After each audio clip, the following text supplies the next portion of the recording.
Hey guys, welcome back to the channel. तो इस video में हम देखेंगे जो आपका अपकमिंग सीजीएल 2023 का एग्जाम है, इसका हमारा प्रीलिम्स का सेफ स्कोर कितना हो सकता है फॉर ऑल द कैटेगरीज। तो उससे पहले हम इस स्लाइड्स में देखेंगे थोड़े से कि कट ऑफ ट्रेंड क्या रहा है, आपका नंबर ऑफ वैकेंसीज कितनी है, उसके हिसाब से हम देखेंगे टीयर 1 में क्वालिफाई कितने करते हैं टीयर 2 के लिए, और हम देखेंगे आपका सेफ स्कोर क्या हो सकता है और स्ट्रेटेजी क्या होनी चाहिए बेसिक आपके सीजीएल 2023 की। तो अगर हम वैकेंसी का ट्रेंड देखें तो 2020 में हमारी थी 7035 वैकेंसीज, 2021 में हमारी थी 7621, वेयर इन 2022 आपको पता है इस बार लास्ट ईयर काफी वैकेंसीज थी, बट 25,000 के करीब जो वैकेंसीज थी वो पीए और एसए वाली थी जो कि सीएचएसएल में होती थी, और उसकी वजह से 2023 में सिर्फ 1600 वैकेंसीज हैं क्योंकि उन्होंने सीजीएल में डाल दी वाली वैकेंसी।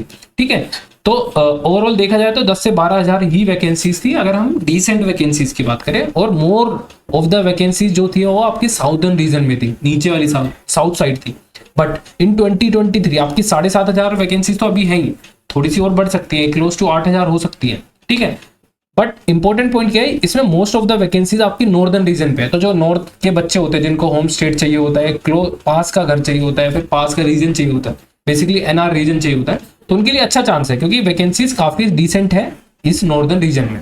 ठीक है, और एक आपको अगर एक और पॉइंट बताए तो टीयर 1 में बच्चे हमारे उतने क्वालिफाई करते हैं क्लोज टू 12 to 14K, मतलब कि लेट्स से अगर 7,000 वैकेंसीज है तो आपकी इसको 10 गुना कर दो। ठीक है, तो एक्स मान लो इसको, तो 80 से 90,000 बच्चे आपके क्वालिफाई करेंगे टीयर 2 के लिए। सेम जैसे कि इस बार 37,000 थी तो ऑलमोस्ट 3.6 लाख बच्चों ने क्लियर करा था और क्वालिफाई होते मेंस के लिए। तो ऐसे ही आप मान सकते हो कि मोर ओवर 80-90,000 बच्चा कम से कम क्वालिफाई करेगा मेंस के लिए।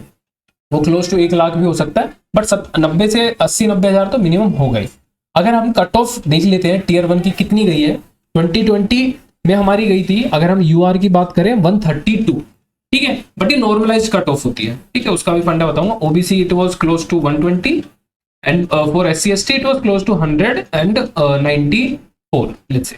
ठीक है, तो आप देख लेना, ये आप स्क्रीनशॉट लेके एनालाइज भी कर सकते हो। अगर हम 2021 की बात करें, ये है आपकी डब्ल्यूओ के लिए।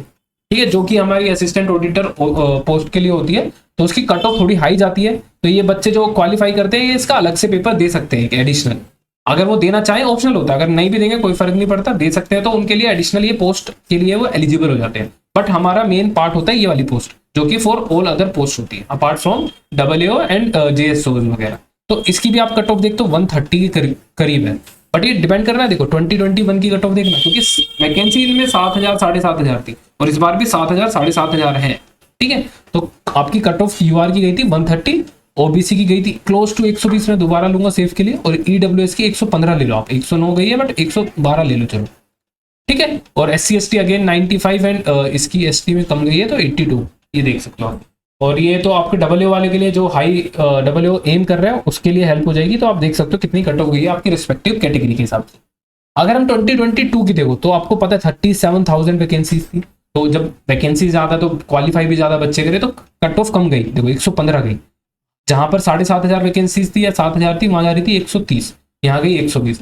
ओबीसी की ओवरऑल इतना फर्क पड़ा नहीं, देखो दोनों का सेम ही कट ऑफ गई है। ईडब्ल्यूएस का 102, जहां 112 जा रही थी वहां 102 गई, मतलब कुल मिला के 15-16 नंबर का कम हुआ क्योंकि आपकी 37,000 वैकेंसीज थी।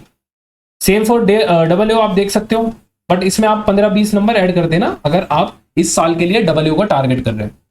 बट अब आता है आपका मेन इंपॉर्टेंट पॉइंट कि आपको कितना स्कोर लाना है और कैसे कैसे लाना है।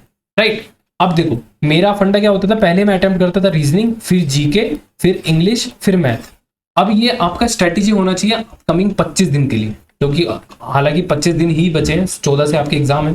तो आप देख सकते हैं, देखो सबसे पहले मैं देखता था रीजनिंग। अब देखो 25 क्वेश्चन आते हैं, तो आपको एग्जाम पता ही है पैटर्न। मैं पहले ट्राई करता था 12 मिनट में, बट अभी मेरे को पता है लेवल डिसेंट आता है तो 15 मिनट खिंच जाते हैं। अब इसमें आता है दिमाग का खेल। अब 15 मिनट में आपको यार देखो इजी होती है रीजनिंग, बट मैं लेके चल रहा हूँ आप 22 अटेम्प्ट कर रहे हो एक्यूरेसी सर। बच्चे कहेंगे कि सर मैं 25 के 25 मारता हूँ, मान लिया, मैं अभी एवरेज बच्चे की बात कर रहा हूँ। ठीक है, 22, तो आपके नंबर कितने आ गए इसमें, 44। देन आता है आपका जीके, इसमें 5 से 7 मिनट होता है, और मैं हमेशा फुल अटेम्प्ट करता था पेपर में क्योंकि नेगेटिव मार्किंग में इतना नहीं डरता था। आपका ये थी मतलब 1/4 की नेगेटिव मार्किंग थी, तो मैं तुक्के फुल मारता था। स्टिल मैं आपको कहूंगा 25 में से आपको 8 या 10 के करीब आते होंगे हार्डली। तो आपके हो गए 16 से 20 नंबर, बल्कि आप तुक्के मार दोगे तो 16 से 20 नंबर आ जाएंगे पूरे करने के बाद। तो आपके अभी कितने नंबर हो गए? आपके हो गए 60 नंबर। अब आती है इंग्लिश की बारी। अब देखो इंग्लिश डिसेंट होनी चाहिए आपकी, क्योंकि अगर आप इंग्लिश में 8 से 10 मिनट लगा रहे हो तो इंग्लिश डिसेंट होनी चाहिए। तो अब आप इसमें टारगेट करना, ये तीनों सेक्शन में स्ट्रॉन्ग करता था। मेरी जीके वीक रहती थी, बट मेरी रीजनिंग, इंग्लिश और मैथ हमेशा अच्छी गई है। तो इसमें टारगेट करना कि आप वैसे तो 25 अटेम्प्ट करो, 22 एटलीस्ट करेक्ट कर दो, क्योंकि इतनी टफ नहीं आती। प्रीवियस ईयर पे फोकस करना, आपके हो जाएंगे तो क्लोज टू 40-44 इसमें भी आएंगे आपके। ठीक है, अब आ गए आपके 104 नंबर। अब रही बात मैथ, और आप पे टाइम कितना गया अभी तक? आप खर्च कर चुके हो 15, 7, 22 और 10, 32 मिनट। तो आपके पास 30 से लेके 28 से लेके 30 मिनट बचे, क्योंकि मैंने हाईएस्ट कैलकुलेट करा था, मिनिमम भी हम देख सकते हैं। तो आपके पास आधा घंटे के करीब बच जाता है। ठीक है, अब मैथ में आपको क्या करना है, पहले वाले इजी वाले क्वेश्चन उठा लेना, जो छोटे छोटे से लग रहे हैं, जो देखते हो जाते हैं 5 से 10 सेकंड में, वो करना। और जल्दी जल्दी, मतलब सारे क्वेश्चन मत अटेम्प्ट करना देख के कि फर्स्ट कर रहे हो सेकंड कर रहे हो, इजी इजी देख लो। 25 में से 15 तो इजी वाले होंगे, जो 10-15 सेकंड वाले, क्योंकि प्री का पेपर है। ठीक है, तो इसमें भी आपका ट्राई करना, टारगेट 20 प्लस होना चाहिए। अगेन आप 40 के करीब नंबर लाओगे तो आपके 144 हो गया, ये रोज स्कोर हो गया। ठीक है, अब ये आपके नॉर्मलाइजेशन 150 प्लस जाएगा। ठीक है, अभी हमने कुछ टॉपरों वाला कुछ नहीं करा, 25 में से सिर्फ 20-20 कर रहे हैं हम, 25 में से सिर्फ 20-20, वो भी रीजनिंग में भी। ठीक है, तो टॉपरों वाला हमने कुछ करा नहीं कि मेरे सारे ही सही है, कुछ मैं ले नहीं रहा, मैं सिर्फ कर रहा हूँ कि रीजनिंग में आप 25 में से 20 से 21 सही कर रहे हो बस। ठीक है, जो कि डुएबल होता है, और टाइम भी मैंने बता दिया कैसे आपको अटेम्प्ट करना। ठीक है, और हम अगर कट ऑफ हमने देख लिया, तो ओबीसी अगर आप यूआर के लिए कोई भी कैटेगरी हो, चलो आप 130 प्लस टारगेट करो बस। 130 प्लस रो आते हैं, आप कोई भी कैटेगरी हो क्वालिफाई कर जाओ। ठीक है, तो मैं कैटेगरी वाइज नहीं बता रहा कि इस कैटेगरी के लिए, वो आप देख सकते हैं प्रीवियस के भी 21, 20 और 21 वाला देख लेना है, बट आइडिया लग जाएगा। स्टिल मैं तो आपको बोलूंगा कि 130 टारगेट करना और 100 के 100 अटेम्प्ट मारना मॉक्स में, आपको थोड़ा सा आइडिया लग जाएगा कि नंबर बढ़ते हैं। अगर नहीं लग रहा है, मैं थोड़ा सा बता देता हूँ। लेट्स से कि आप 4 तुक्के मारते हो। ठीक है, 4 तुक्के में आपके प्रोबेबिलिटी होती है 1/4 कि एक सही होगा, तो एक सही होने पे आपके 2 नंबर मिलेंगे। ठीक है, एक सही होने पे आपके 2 नंबर मिल गए। अब आपने 4 में से एक सही प्रोबेबिलिटी हुई, 3 गलत हुए, तो उसके 1.5 नंबर कट गए। तो अभी भी आपका देखो आधा नंबर जो है वो प्लस ही है। और ये तब है जब हम अंधा तुक्का मार रहे हैं। कभी कभी हम तुक्का मारते हैं कि 4 ऑप्शन में से 2 हटा दिए, अब 2 बचे हैं, तो उनमें 50-50 चांस होता है। तो ये तुक्के नहीं है, स्मार्ट प्ले होता है। तो आप चांस फुल ऑन लेना, और 130 प्लस आपका टारगेट होना चाहिए रो। और ये ही है मेरी तरफ से, आप ज़्यादा लंबी वीडियो बना नहीं रहा मैं। तो थैंक यू। अगर आपको वीडियो सही लगी हो तो लाइक कर देना, और प्लस ये मेरा चैनल है SSC मंत्र भाई सौरभ कुमार। आप बाकी अदर वीडियोस भी देख सकते हैं जो कि मैंने डाल रखी है, और प्लस मैं अभी कंटेंट भी लाता रहूँगा। तो आप मुझे कमेंट में बता देना आपका स्कोर कितना आ रहा है। ठीक है, अगर मुझे थोड़ी सी हेल्प लगी मुझे कि मैं कर सकता हूँ, तो मैं पक्का करूँगा। तो thank you and have a good day to you all.